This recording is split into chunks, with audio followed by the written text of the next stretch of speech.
Okay, you can see my screen? Okay, perfect. So thanks for having me. Sorry for having to wait a little second, but we have a new login at Ghent University and it's a bit of a problem sometimes. But here we go. This is not a finished presentation, but I make it as finished as possible because it's ongoing work, and of course it's logical why it's ongoing, because the COVID crisis is far from over. And so I'm going to talk about willingness to accept measures, COVID-19 measures, and trust. And I'm speaking for the RSSIA, the second COVID vintage. I hope it's the last COVID vintage also, and that will be the last time we do it like this, because being in real life with you guys is a lot better. You can hear me, right, everybody? Okay, good. So let me start by thinking about why would you even want to study this? Because of course today the problem is vaccination, but still, even if we have vaccinated like 50% of people, we will still need to stop the COVID-19 virus, because it seems by now scientists agree that to stop you need immunity of about 90% of the population. And no country in the world has reached 90%. Most countries are far below. In fact, Belgium is doing very good right now. In the beginning, we did extremely bad, but now we are up to 60 something, 65%. So we're getting close. But most countries are still far below the thresholds. So then you need to think in terms of what could we do? What are the potential measures? I will open the door to make a bit less of an echo. Okay, now one of the things we know that works well is mouth masks, right? And we all have been wearing these, and we all have headaches of these, and then you get used to it. But also, the thing of social distancing, and that's why what the governments try to do. They try to stop contacts between people by, for example, saying contact professions cannot operate anymore. We close the hairdressers, we close the bars and the pubs, we close the restaurants. We stop big gatherings, sports, like this European Championship is the first big sport gathering in more than 1.5 years. We stop cultural events. We stop religious gatherings, and that is a big issue in some countries, to some extent also in Russia. So big church events are not allowed. And the most extreme forms, that also the most resistant forms, are of course also very effective forms. You could say we're going to close all firms, and almost every country has done that to some extent in a certain period of time. Or you could, the very most extreme form, do okay, we're going to have to stay at home, and that's what we call a lockdown. Now, all these measures, they aim at slowing the infection rate.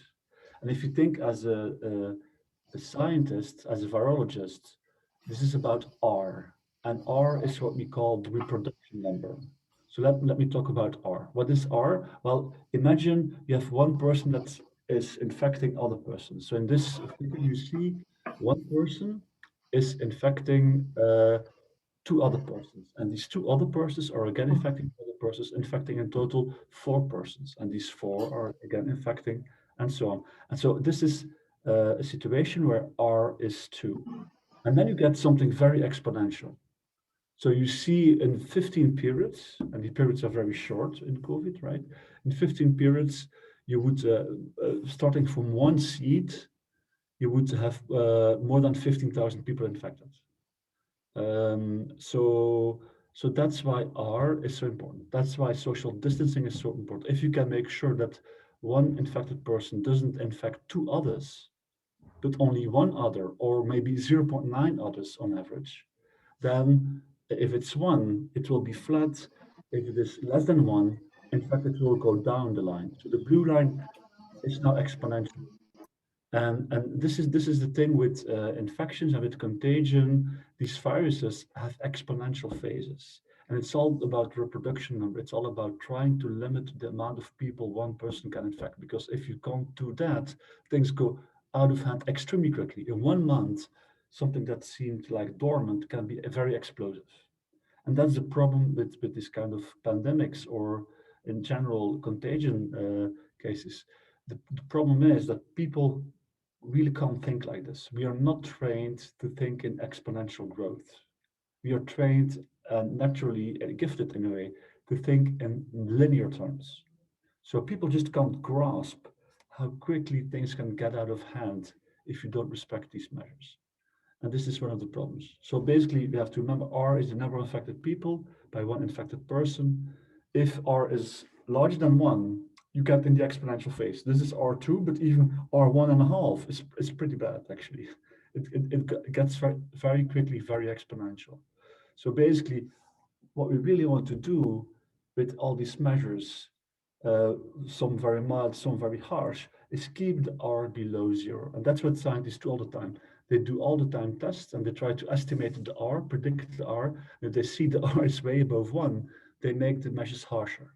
So they start with mouth masks, and they're going to close some firms, and then they're going to close all firms, and eventually they're going to say you have to stay at home because we need to keep the R down. This is the science. The paradox, however, is we resist these measures. Uh, and we want to understand why do people resist these measures, and we'll come to trust in a second. But so the thing seems to be, some people say, and of course that's logical, some people say, look, we are afraid for our jobs, for the economy. And so people are concerned with the trade-off between health costs versus economic costs. Uh, However, uh, if you look at it in detail, it seems that this is to some extent a misunderstanding. Because if you don't do anything to protect the economy, then very quickly you get into the situation where Italy was in the beginning of the pandemic, and the only resort you still have will be a lockdown or a massive amount of casualties. So often people that want to protect the economy, in fact, the best way to protect the economy sometimes also is to have measures and to close temporarily. Because if you don't, you get an R which is very high, a very explosive pandemic, and then people don't want to go to work, even if they may. People don't want to go to the shops, even if they could, because they're afraid to get infected and people die. And then you can open your shops and you have to pay people in the shops, but nobody will be coming because people are afraid of the infection. So to some extent, this is a false trade-off, I would say. In another way, you could say, are people stupid, right? Thinking in exponential terms is hard. So people really don't understand how quickly it's going out of hand sometimes. Also, many people have believed, and to some extent, because of our politicians, think of what happened initially in Britain, think what happened in the US under Trump, think what happens still today in Brazil with Bolsonaro. And there's quite a lot of other examples, in fact, even in Hungary today. People say, oh, it's not fatal, it's just sniffles, or it's a China virus, or blah, blah, blah. All this the virus doesn't exist. It's just a foreign scare story. All kinds of strange beliefs have been circulating. Also about the treatments, right? So you don't need to protect yourself. You don't need all these measures. You just can treat it. Take bleach, take hydrochloroquine, take cold baths, take lots of vodka, according to a politician near to Russia. Play ice hockey, and these things will save you, right? So you could say to some extent people don't want to measure because they are basically stupid or they are fat, crazy stories. So some people are not stupid, but they believe in conspiracies. So they say, oh, the government wants to keep us at home for other reasons, and that reason is in every country different. Maybe in Russia it would be because to avoid protests, or another country it would be to keep people calm, or to maybe to avoid an election. If an election is coming and you can say, oh, we cannot have the election because of Corona. There's all kinds of reasons why people say, oh, that's not true. It's just all one big scare story. The government has other reasons to make us believe this. But more importantly, and now we get into trust, are we lacking trust in the government? Many people maybe believe the masks will not work, and in some countries they didn't work, and there were big scandals because of corruption in public procurement, for example. The government has been buying fraudulent masks because somebody was bought off somewhere in the government. Uh, or maybe we don't trust the government and we say, look, if they stop this cultural sector, and they stop these events, and we will never have mass events again because they're afraid of mass events, or they're trying to kill my business or my sector of industry to take it over, and the government companies, or maybe the government even created the virus. So people have the strangest reasons to not trust the government, and these reasons is just a very short list of what, if you talk to people, what they actually believe and what is circulating in terms of beliefs. But what we want to look into is something else. We want to really look into the effect of trust, right? And I already hinted to trust at the end of my last slide with trust in the government. But the first thing is trust in people. Now this is an interesting question. If you ask people in the streets, do you believe trusting people will be more in favor of regulations or less in favor of regulations? Most people would say, and I tried, and most people do say, high trust people, high trust individuals will demand more regulation, will be more willing to accept the regulation. So we're going to use this terminology, demand for regulation, right? And demand, if you have high demand for regulation, it means you accept the measures, you want the measures. Uh, and, but it's the opposite. I expect the opposite. And this is linked to actually a theoretical paper of Aguillon and al., which is called the demand for regulation. And basically the idea is the following. Trusting people, they tend to believe others, they trust others. Others will take good care of them, even without regulations. And they also believe that others, if there are soft measures, they will spontaneously comply with these regulations. So people who did it already without the government, and if the government does anything, people will fully comply. And because I believe this stuff, I demand less regulation. I need less regulation to protect myself. So we believe that high trust could be related to less regulation and low trust to more regulation. And this is basically a parallel to what we find with corruption and regulation for businesses in the Aguillon paper. In the Aguillon paper, they find that, okay, in corrupt countries with less trust, people demand more business regulation. And in high trust countries, they demand less for a comparable reason to this. So this is one thing. But another thing is social norms, right? And social norms and trust are actually very different. Often they're put on the same heap, but actually the correlation in many countries between trust and social norms is very low to zero. In our sample, it's also zero. And social norms work very differently. And here social norms are basically, do I intend to comply to measures myself? Do I find it justifiable not to comply to the law? And if I have bad social norms, basically what will happen is if I don't comply and I don't follow the rules, I will not expect the measures to work because I know I will not be compliant myself. So I also expect others will be the same. So I may demand, in fact, less regulation. So people with bad social norms may demand less regulation, and people with good social norms may demand more regulation. So now you have a contradiction, right? High trust people want less rules, but high social norm people want more rules. So trust and social norms work in opposite directions. That's what we expect. And of course, trust in the government, that's kind of logical. We already pointed to that. If I trust the government, I believe the measures will be adequate. I believe they will be properly enforced. So I'm more likely to going to support the measures. So what did we do and why is this cool? We did a survey together with High School of Economics and Columbia University in Russian regions. And we basically had a huge project. We just gathered the data in the end of by the end of last year. And basically, we were asking people a lot of questions. How did we do it? Let me look at the data. So we used a Russian company, which is called OMI. And OMI is a kind of online market intelligence company.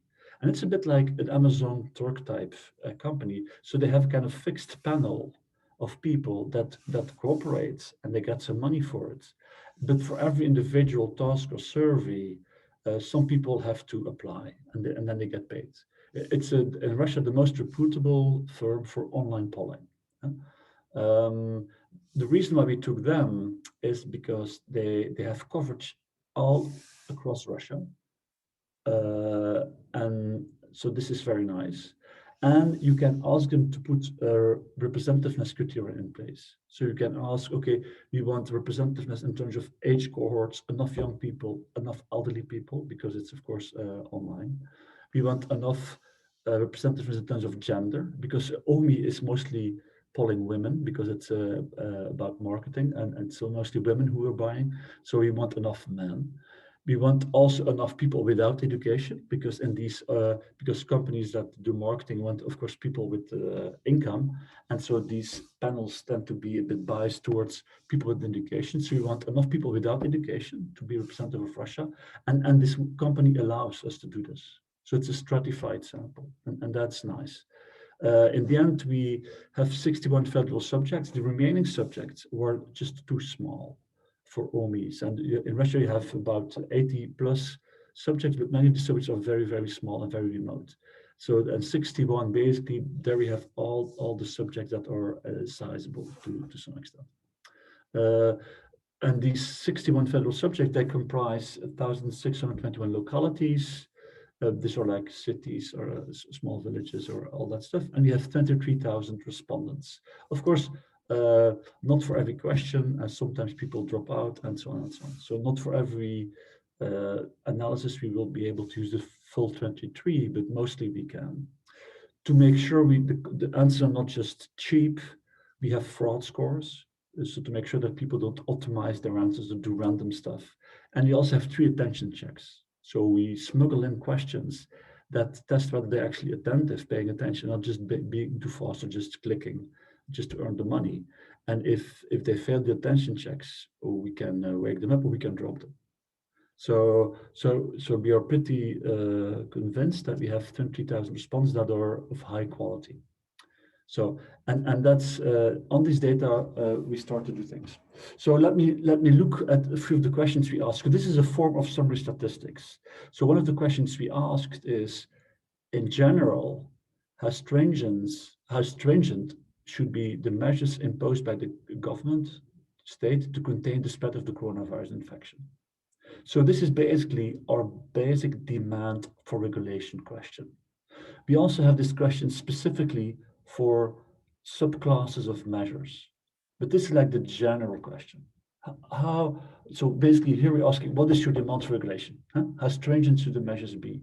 And there you see the color code. On the right, you see the whole of Russia, because but Russia is so big that you lose your view on the west of Russia. So on the left, you see basically an enlarged version of the west of Russia, the European part of Russia, you could say. And you see that the variation is pretty high, going from very yellow, a minimal stringency, to dark red maximal stringency. So they're all kind of yellowish reddish, because that's the only color here. But the variation is surprisingly high. So it's not the case that it's homogeneous across Russia. And of course, you have individual answers, right? So we also ask questions about trust. So we have a question: can most people be trusted? We also have another question: do you think others will comply to the measures? Because we think that's how it will work, this trust, right? The mechanism for trust to work is we believe others will comply, so I will demand less regulation, because others, by complying, will protect me. And again, you see that trust in Russia it's not very homogeneous. The trust levels are very, very different, actually, across regions. So again, the idea that Russia is a monolithic country in terms of social norms, trust, and all these things is very wrong. And that's what makes it an interesting country to study, because you have all these regional heterogeneity. So this is a bit more information on the same question as before. How stringent do you think it should be? So this is how justifiable you think are the following temporary measures aimed at containing the spread of COVID-19. So instead of asking the question in general, how many regulations do you want? Here we ask specifically, do you think it's justifiable to have to wear masks? To close hairdressers, restaurants, non-grocery shops? To close sports and entertainment? To close religious service, to close, to lockdown, so permission to leave home is lockdown, or at the right, to close all enterprises. And you see that there's quite some variation. And logically, we see that the mask mandate, so wearing masks, that's very blue, right? And blue is justified. So on average, that's pretty justified. And you also see the difference. You always have 2 bars, and the difference between the bars is not too large, but it's quite significant. And that's between high trust and low trust. So this is the effect of trust. Right? And you see at the individual level, and you see mask mandates, well, they are kind of acceptable, at least more acceptable than the lockdowns, because the lockdowns, that's the penultimate thing, that's not acceptable at all to most people. But everywhere you see this interesting difference between in trust, right? So, and especially with religious service, it's a big difference. But the difference is, in fact, striking everywhere. It's clearly different. So basically, this is how the data looks like, right? So it seems to be people on average want masks. Well, they want. Enough people say it's acceptable, but not so much lockdowns on average, right? Some people like lockdowns very much. This is a picture of a young man staying at home playing Mortal Kombat and being happy he can play Mortal Kombat to save lives. But his wife or girlfriend looks a little bit less happy with his behavior. But okay, so what do we do in the end? We're going to do regressions, obviously. And the first thing we're going to do is we're going to ask ourselves, does the demand for regulation, and I showed you the question, demand for regulation in general, and we also have it for all the specific measures, mouth masks, bans, lockdowns, and so on. How does it depend on civic norms or trust and number of controls? And the controls are going to be your gender, your age, your education, your wealth, and also regional fixed effects, at some point even locality fixed effects, to make sure that these local things are taken into account. So since we have regional locality fixed effects, you also control for things like the local infection rate, right? Or the number of casualties because of COVID, as much as we know it, because the numbers are maybe not so trustworthy. And let's look at the results. This is the results. I don't show you all the regression results. Basically, every number here is a regression. So how should we think of this? On the column here, if you see my mouse, this is the this is the dependent variable. So I have demand for regulation, and it's the total demand or the demand for a mask, restriction on cafe shop services, mass gathering bans, lockdown, stay home, religious service bans. And then we regress this on a whole number of variables, but I'm only going to show you alpha 1. So I'm only going to show you the slope to, in this case, trust. And then you have trust. We have different versions of trust. Generalized trust, I showed you the figure of that. That was the green figure of Russia. But we also have, do you think others will comply to these norms? I trust people I know. I trust people I don't know. I trust people of other nationalities. So every number is an alpha 1 of regression. So we have tons of regressions. But basically what we see, it's always negative. And that was our hypothesis, and that's what most people don't expect. Most people think if you have more trust, you will demand more regulation. No. If you have more trust, very significantly and very stably, you demand less regulation. So that's what we find. High trust individuals demand less COVID regulation across the board. And in fact, the mechanism seems to be, because look at the second column, that's I believe others will comply to the rules, and that's why I want rules. It seems to be that this mechanism is very strong because their alpha 1, look at the numbers, they have the variables have the same dimension, and you see that the alpha 1 in the second column is a lot higher. So it seems that it really works. The trust effect really works through, it seems, compliance, trust and the compliance of others, right? This seems to be a main effect.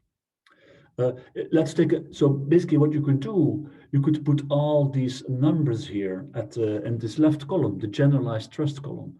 You could put them in a second separate graph with their trust intervals, and then you get this. And so you see, if you have a closer look at the effects, you see everybody is below 0. So the effect of trust generally is to want less regulation. And you see that the more stringent the regulation, the higher the resistance, right?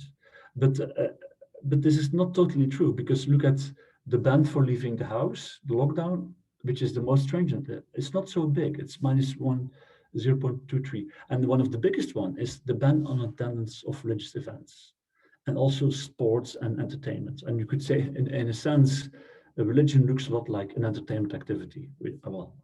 I wouldn't stress that too much, but that's kind of interesting. So trust really reduces the amount of regulation. So that's something we need to change in people's perceptions, I think. It's really different. Of course, in our formula, we also had civic norms. So the next table I will show you is exactly the same thing, but this difference, you have the same dependent variables, demand for regulation, and then this demand by a specific measure. But we're not going to regress it on trust and a whole battery of controls. We're going to regress it on civic norms and a whole battery of controls. And this is what you get. And now the civic norms, we show 4 here. Now the last 2 are like very general civic norms that people use a lot in studies, like is corruption justifiable? Is it justifiable to cheat on benefits if you're not entitled to these benefits, basically? But we also have at the left, it's column 6 and 7, because that's one big table I split off. In column 6 and 7, this is the social norms. I will not follow the law. I think it's justifiable not to follow the law, or I think it's justifiable not complying to the laws, the specific COVID laws or COVID regulations. So basically here, social norms are, the variable is specified in such a way that the higher value is worse social norms. If I think it's more justifiable not to follow the law or not to follow the COVID regulations, then my social norm is worse. I have a worse social norm. So that this, and again, the sign is negative across the board. But here, higher social norms, higher value of the social norms means worse social norms. So basically, what do we find is bad social norms leads people to demand less regulation, and good social norms makes them demand more regulation. So more trust, less regulation, more good social norms, more regulation. So basically, trust and social norms work in entirely opposite directions here. Well, often we take them as kind of complements, but here they're clearly not. So the mechanism seems to be, if you find not complying justifiable, regulation will be ineffective, and so you will not want any of this regulation. And the last thing you want to do is look at trust, but another version of trust is trust in the government. So you're going to see the same dependent variables again, but now for the right-hand side, the trust variable, you look at trust in governments and authorities. And so we have trust in the president, column 10, trust in the federal government, column 11, trust in the governor or the mayor. Some of these federal subjects have a mayor, or even a president in some cases. So the local governor, mayor, president, the municipality, and even Russian charities, because most of the Russian charities now are very much in the hands of the government. And any guys that really oppose the government have been declared foreign agents and not charities anymore. So more and more they start to behave like the government. And we call these authorities, trust in authorities. And here you see, very logically, and that's what we expected, strong positive numbers. And across the board, it doesn't matter much whom you trust. Anyone who has an authority, if you trust them more, you want the measures more. And this also makes kind of sense, because some of the measures were not issued by the president or the federal government, obviously, but by the governor or the municipality. And so then it's logical that trust in these authorities works in exactly the same way as trust in the president or the government. So that's kind of what you could have expected. So you want more rules if you trust authorities more. That makes all kinds of sense. So trust in the government really pays off here. And in countries where people trust the government, that's also one of the, so in countries where people trust each other and trust the government, there's a lot of acceptance of these measures, and that's why infections will go down easy. If people don't trust the government or don't trust each other, then it's very hard to impose these measures, and people will resist them, and you will have high reproduction numbers and high infections. So the mechanism seems to be here, but this we need to check further, actually. But we think the mechanism is here, okay, if you trust the government, you expect that the rules will be adequate and properly enforced. And that's why you will demand more rules, because you think they will work. Now, one of the things we want to analyze next is, okay, I've said actually a few minutes ago, I've pointed out that possibly individual trust and institutional trust are complements, right? They reinforce one another. Now, but of course, this is something we need to check. Is it true that individual and institutional trust are complements? And what we do for this, we have a regression where you have individual trust at the right-hand side, institutional trust and their interaction. And that's this gamma tree, right? A gamma tree is the interaction between individual trust and institutional trust.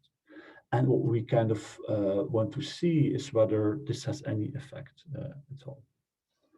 And this is again this regression. So basically, now the dependent variable now is just the demand for regulation. So we have stopped splitting up by measure. We have all the result by measures, but this is an endless amount of tables.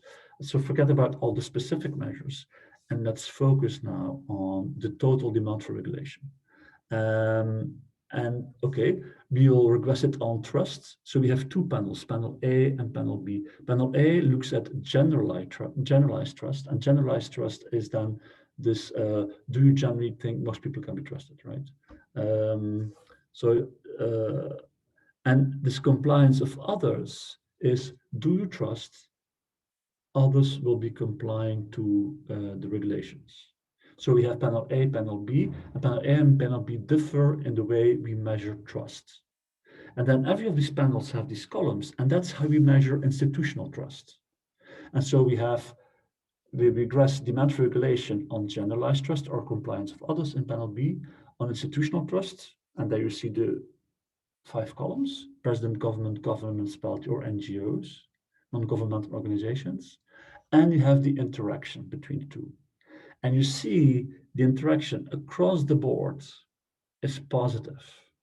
It's only insignificant here, and this is with NGOs. And this makes sense because NGOs are probably the worst measure we have of institutional trust. They're not really a government or an authority, right?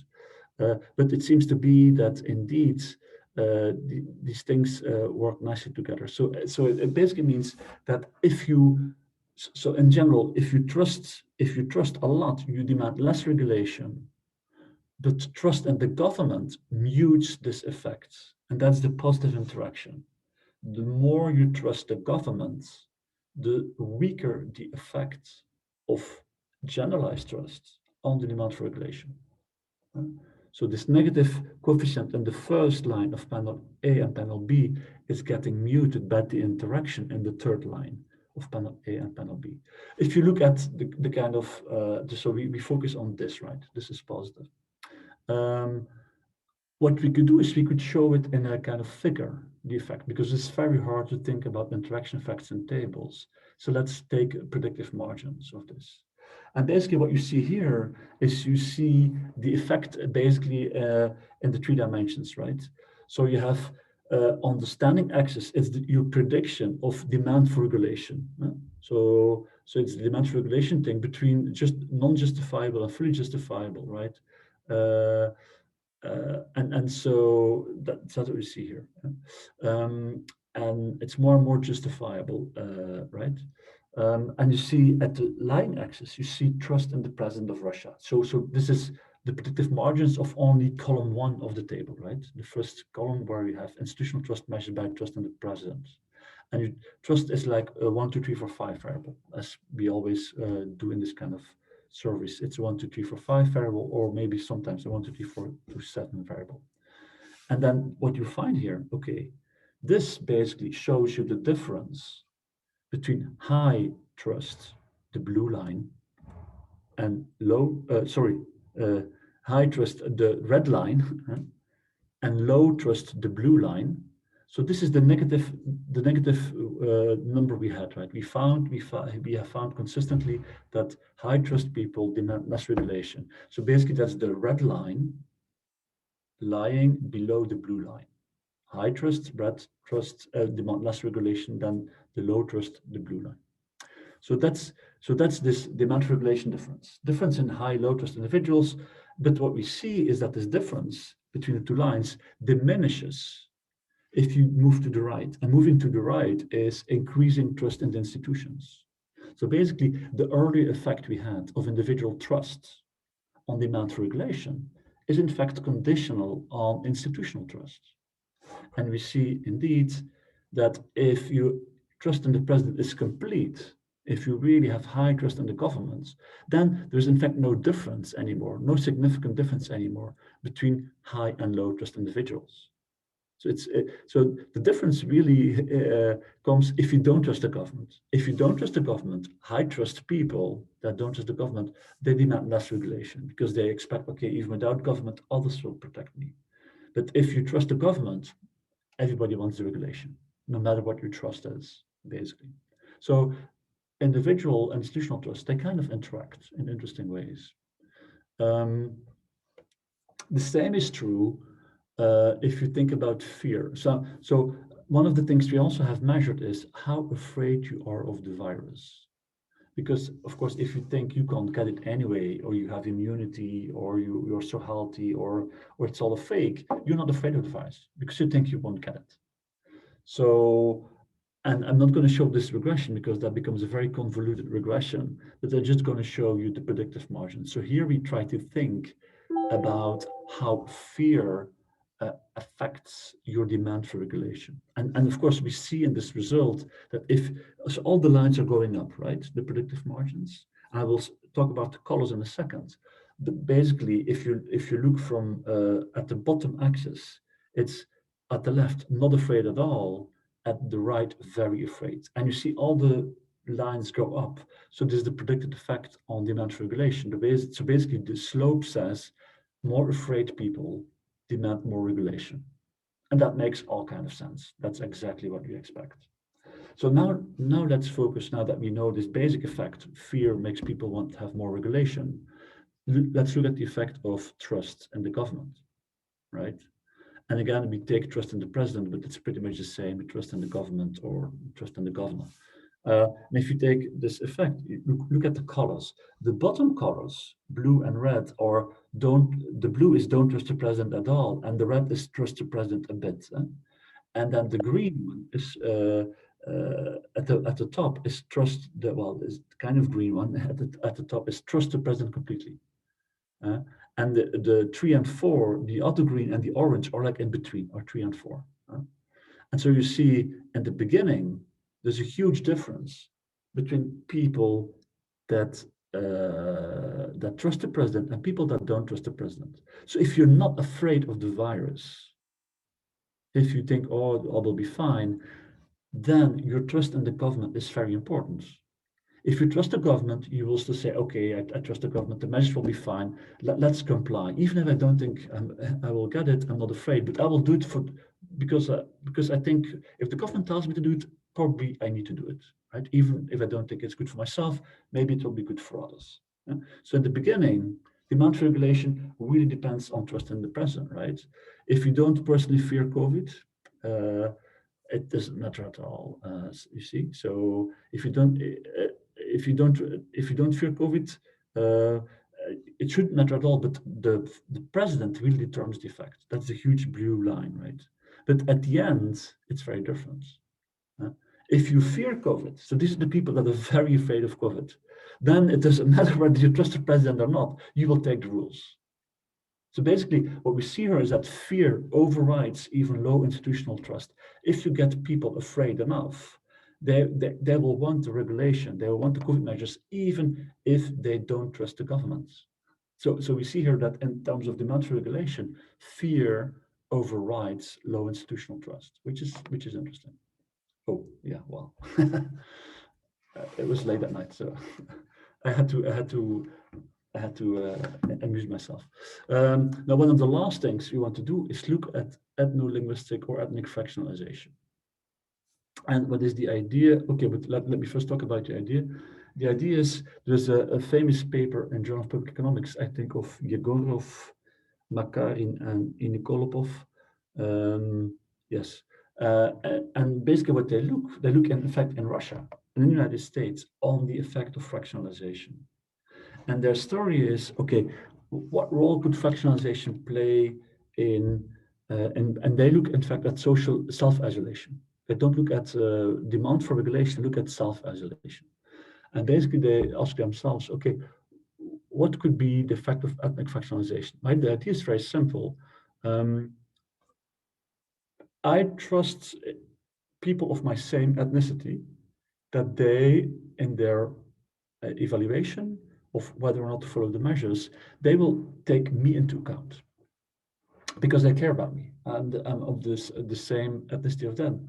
But the problem is, so these guys of the same ethnicity will have other regarding preferences. They will follow the rules, maybe even if they don't believe the rules, to protect me. But if enough people around me are of a different ethnicity, I cannot expect them to take a sacrifice, to self-isolate, to wear the masks, to protect me, because they will only protect their own kind.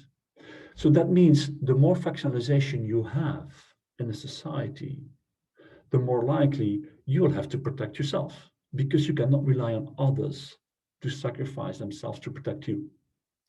So they built a really nice theoretical model to show this kind of effect, so that you could have the effect that because of this, people in more fractionalized societies will self-isolate more. And they show it for the US and Russia in some indirect way, but very clearly though. And so we said, okay, we could do the same. So basically, we approached them and we got their fractionalization data. And we said, okay, let's use their fractionalization data. This is at the regional level, but also at the locality level. So very detailed fractionalization data. And let's see whether it works also. Now, the interesting thing is their mechanism is trust in the others to comply to the regulation, right? If I'm very fractionalized, the reason why I self-isolate is because I don't trust others to comply for my sake. But if now we have a direct measure of this, we have a measure of trust in others and even trust in others that they will comply. So basically, if we introduce these variables, fractionalization shouldn't matter because we can pin down the mechanism. And then if that's the mechanism, fractionalization by itself should not matter anymore. That's our prediction, right? So in a way, you could see this as a test of their mechanism, right? And this is exactly what you see. So basically, we have again the dependent variable is demand regulation, the total variable, but you also have the sub variables, and we regress this on ethnic fractionalization, the numbers of their paper, trust, and the interaction. And you see consistently fractionalization, the first line here, the first line here, the first line here. So we did it with interpersonal trust, social norms, and institutional trust, and the president and the government. And you see across the board, the fractionalization thing doesn't work. Doesn't matter. Once you introduce the mechanism, and the mechanism could be social norms, compliance of others, but even trust in the government, you see that it really doesn't work anymore. So this is kind of interesting and still a bit of a puzzle for us, why it is so different here. So this is our conclusion. Is there any effect of ethnic fractionalization? Interesting. There seems to be no main effect, at least. Of course, we don't study self-isolation, we study demand for regulation. So other things will play a role that are not in our model. For example, trust in the government, obviously, because for self-isolation, you don't need to trust the government. But for regulation, you need to trust the government too. So, but even if you look at interpersonal trust, that's really, without any government intervention, you see that the fractionalization, the ethnic fractionalization plays no role. And it's really the interpersonal trust, whether it's generalized or compliance of others to the rules. In this case here, that's where we are. These guys are both significant, and they're the ones that work, not the fractionalization. So there's no main effect and almost no interaction also with interpersonal trust, social norms, or institutional trust. So it seems to be that our interpretation is the following. It seems that the earlier results on ethnic fractionalization run through the effect of ethnic fractionalization on trust and social norms. And therefore, if fractionalization is high, is pronounced, I trust others less to exert effort to protect me. And that's why it works. And that's what we find here actually in our results. How much time do you have? Oh, I should stop and leave some time for questions. So basically, I demand more regulation for that reason. I demand more regulation because, again, my trust in others. Voila. And now I would be happy to open for questions and suggestions. I should stop my sharing. Voila. Well, thank you so much for extremely interesting presentation. So now we have opportunity to ask questions or do some comments. I see that there are some of them in chat already. So I'm really looking forward to it because it's the very first presentation and the results are like heat of the needle, right? Hot of the needle. May I? Sure. Of course. Yes, may I? So first, thank you very much for this very interesting presentation. I enjoyed a lot, Koen. I have a doubt about this point on interpersonal trust and more generally on the individual trust. So I understood that you try to have this ethnic fraction, whatever, as a proxy of this interpersonal or individual trust. But I wonder if this is enough, because there could be a lot of other elements which somehow affect this individual trust, referring to the place in which you live, or the kind of family or friends you have, all these kind of features that can affect your individual trust. So for me, it would be really important to understand a little bit better what do you mean by, what do you want to address with individual trust, and then second step, interpersonal trust. So the trust question we have the generalized question, which is the standard question in world value studies, European value studies. And we also have circles of trust questions. So do you trust friends, foreigners, people you know, people you don't know, and so on. And we see what works is the generalized trust question. So all these more detailed questions of circles of trust don't do the job. Very erratic results, nothing consistent. So what seems to work is this idea of generally trusting others or not trusting others. And we introduce one new question in the literature, which is this question, do you trust in the compliance of others?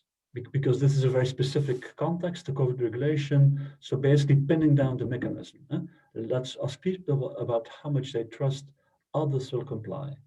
And we see these are the two that really work. And that's the ones we use throughout the paper, the generalized trust question and the question, do I trust in the compliance of others?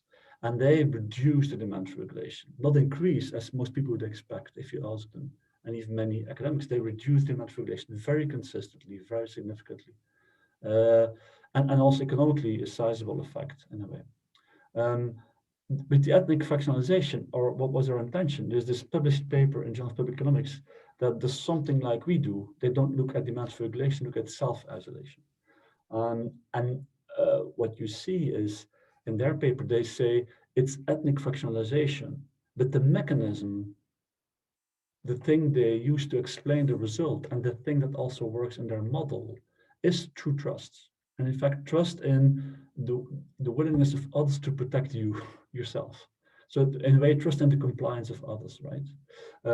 And so that's why we did this last table. In the last table, we put both of the variables. And if we are right, in fact, if the authors of the paper are right, that this is the mechanism, then once you put the mechanism in directly, the fractionalization shouldn't work anymore.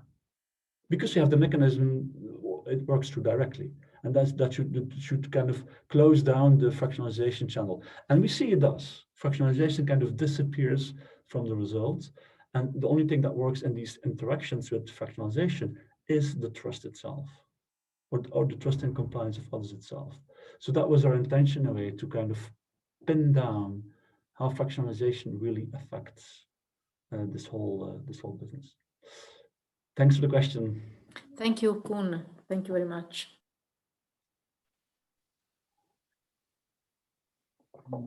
Yeah, Nick, shoot. Yeah. Should I say? Okay. So yeah, thanks a lot. It's very thought-provoking presentation, and I wish you a great success with journals and other audiences. I just but what I found most interesting in this presentation is the difference between trust in general and trust in the government, or the persons who impersonate the government, for example, presidents. And indeed, it's very different concepts. So I would be interested in seeing results that separate these concepts. That separate these concepts. So one result was how the trust in the president moderates the relationship between trust and demand for regulation. So I would like to see whether there's any role of the difference between the trust in trust in general and trust in the presidents. Right. So how much do you trust people in general versus how much do you trust the government or the president of your country? I think some interesting results are to be seen there. That's a cool idea.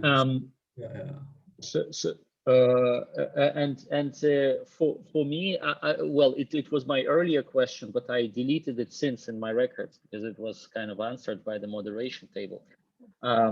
I was thinking of possible non-linearities in the relationship between trust and demand for regulation, and the idea being the following: suppose you don't trust anyone. Now, if you don't trust anyone, that includes you don't trust the government, and then you will not want regulation. Whereas, according to your regressions, if the less you trust, the more regulation you want. So I don't think that this remark will kill the first order effects that you report, but it's once again, it's very important to separate between trusting people versus trusting the government, because regulation comes from the government, not from the people. Yes. So thank you, Nick, for the comments. I was taking notes, so that's why I was that. So I like this the difference idea. We could definitely do that, and I also like the non-linearities idea. But as a partial answer, we looked at the summary stats, and it turns out that the correlation between generalized trust and trust in the government is very low. So indeed, there may be a set of people who doesn't trust anyone, including the government. But that set of people turns out to be very small, interestingly. So it seems that in many cases, people that don't trust anyone tend to trust the government a little bit. so you have, of course, we have in our mind these hillbillies that don't trust anyone and not the government, right? But it turns out that these kind of people that really don't trust the government often trust others in their circle quite a lot. So the people that don't trust anyone at all, it's a very small set. But we could check on these. We could check on these and what happens with them and see whether that gives you any nonlinear effects. Yeah. So thanks. We'll do that. Ricardo. Hi, Koen. Very nice presentation. Very cool. So I wonder, what is the role of punishment for deviating from the rules in your story? So as far as I know, there are people that unfortunately say, well, I don't like the rule, I don't believe the rule, I don't believe in Corona or whatever, but I will follow the rule because else I will be fined or will be caught by police and so on. Yes. So do you think it's good to have stronger or weaker punishment given your findings? Let me give first a general question. I don't know about Russia too much on this because I wasn't there during the pandemic. But so in Belgium, this was actually kind of interesting. And what we saw is, so you need some enforcement, but the enforcement needs to be human and lenient enough, because if you punish people too hard, it really kind of breeds resistance against regulation. And normally normally believe that if you introduce penalties, people will start to follow the rules more. But actually, this seems to be a different case, because in the end, what you do as a government, once you put these regulations in place, what you basically do is you appeal to people's willingness to protect others. And that's also what the government typically communicates. So basically, you rely on a non-monetary and intrinsic motivation. And if you then put very hard penalties, which is an extrinsic motivation, it often tends to destroy the intrinsic one. There's actually a famous paper of Samuel Bowles, and I think in Science, about intrinsic and extrinsic motivations, and how extrinsic motivations tend to crowd out intrinsic ones, with some famous examples there. And this is, I think, what tends to happen here. If the government, so the government really needs to convince people to follow the rules because they want to protect others intrinsically. If you want to do it very extrinsically, what people start to do is then not following the rules if they can get away with it. And then you get many secret barbecues and gardens, and then the police has to invade in people's gardens, and then you get a very repressive state, and then things go out of hand very quickly. So you're much better off convincing people to do it to protect others than to have penalties, I think. So this specifically, and this is what we had in Belgium, very quickly, in the beginning they were very harsh, and then they very quickly moved back from that because it became really ugly. Now in Russia, I don't actually know how stringent the penalties are. I imagine not too stringent, but I couldn't tell actually. Has anyone been arrested in Russia for not following the rules? Could any of Russia say something about that? Hello, Russians. Yeah, I think it is highly depends on the region actually. Okay, yeah. But we do have regional fixed effects in all the regressions. So the main effect of differences in enforcement and penalties, the main effect will be taken account. Of course, if that effect interacts with other things, that we don't have, because we don't have the stringency. But so, Lena, if there's a regional difference, has anyone collected data on that? I'm not sure, because there is some appearance in news, for example, for Moscow, how many fees they collected for deviations in public transport, for example. And there is some, you see, I don't know how it's called.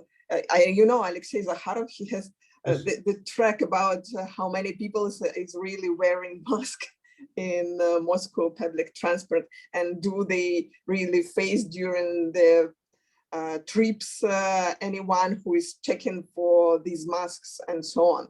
Yeah. But this is mostly about Moscow, and it seems for me that it depends not only on the enforcement system, but on the infrastructure of the region itself.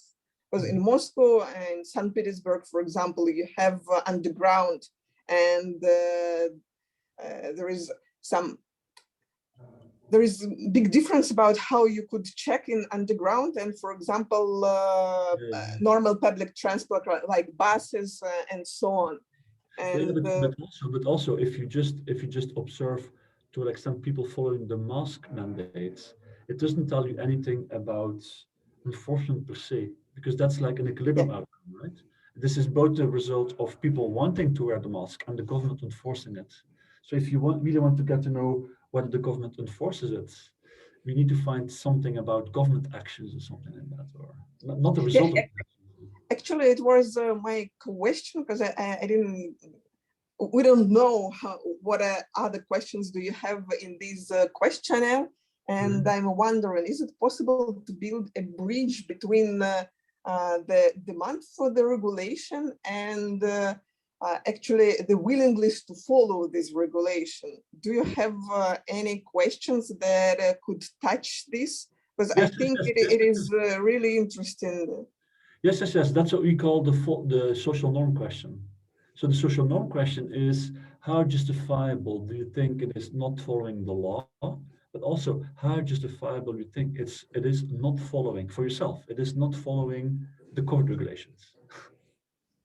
So, but particular COVID regulation, yeah. Yes, yes, yes, yes, yes. And that's what we call the two social norm questions. Yeah. So social norms are specifically this, yes. So we know the difference, and they work in opposite directions. So usually we think trust social norms, it's all the same thing. No, no, no, no, no. The effect in this COVID context is the opposite actually, which is pretty cool. So usually social capital is with social norms, something trust, like trust to government, that's all the same, right? And now if you look at this specific problem, it works in very different directions. So we really need to stop talking about social norms and trust as if they are the same thing. They really are not, it seems. Yeah, thank you. I really inspired with this lecture, and it is really interesting results, though they just really preliminary. And I have one more clarification question about this questionnaire. Is it a snapshot, or you have some questionnaire in the beginning of the pandemic and one in the end? So could we touch dynamics or not? Yes, that's a good question. So we didn't know the pandemic started before, so we had not a question before the pandemic. Otherwise, they would kind of blame us we caused it or something as an experiment. But, so we don't have a starting survey. But what we did is in selecting our regions, we tried to make sure we have enough overlap with another existing survey that measures generalized trust before the pandemic. So basically, what we could look at is the difference in trust. So the main result is still the strange effect of trust. And of course, to some extent, trust could have been affected by the pandemic itself, right? That's the concern people have. So what you could do is you could replace the trust measured in the survey we do by trust before the pandemic. Of course, the problem is then you will fall back to regional variation because you don't have the same persons, obviously. So we will fall back to regional variation. And the problem then is that a lot of the interesting variation is so you can't do regional fixed effects anymore. So any regional differences in infection rate, contagion rate, mortality rate, but also ethnic fractionalization, you will have to control for these because now these are all in the regional fixed effects. But once you go to the trust before the pandemic, you're in trouble there, right? So basically, what we will do is try to instrument trust. That's going to be our solution. Try to instrument trust with other things that we have in the survey. Potentially, these will be also regional things like historical regional variables. Could be historical education or exposure to the Gulag or all that. So trust in the government could be kind of instrument with exposure to the Gulag in the Soviet Union. So we're working on these instrumental strategies. Yes. Or you can think about like manipulation in votes. Yeah. Yes. Because it's a widespread,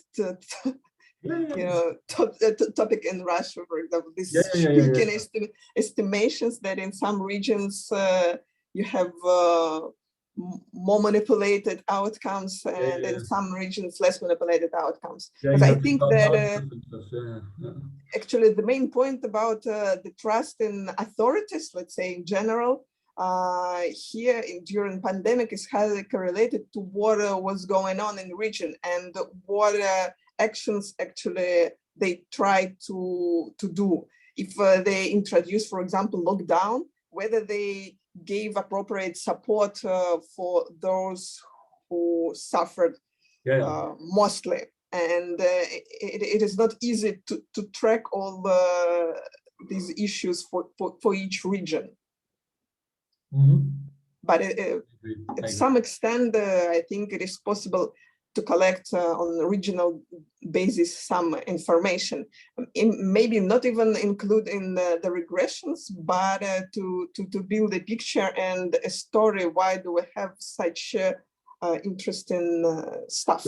But again, many of the stuff you mention are really regional, but we have regional fixed effects. So any regional difference in how they compensate people for a lockdown in terms of kind of subsidies or what have you, that the main effect of that will be captured. And we still don't have the differences within that region between high trust and low trust people. Of course, if that regional thing would affect through an interaction with something individual across regions, that's going to be hard, right? But that, yeah, so that's the nice thing about having this, having Russia, all these regional differences, you can kind of pin down with the fixed effects. So that's really nice. And we do have some regressions now looking at cases and casualties by region, but there's surprisingly not so interesting or strong results. The fear results are much stronger. So it seems to be that in the end, every region has more or less been affected in Russia. Probably something less, something more, but people watch national television anyway. So people's perceptions about it seem to be pretty homogeneous in a sense, but not their trust in the government. But so you look at, so I like your idea for an instrument, election fraud. So I'm going to take note of that. You have this paper speaking with ballot stuffing, I believe, yeah. Election fraud. Sorry, I'm taking a note, but if someone wants to ask a question, please shoot it.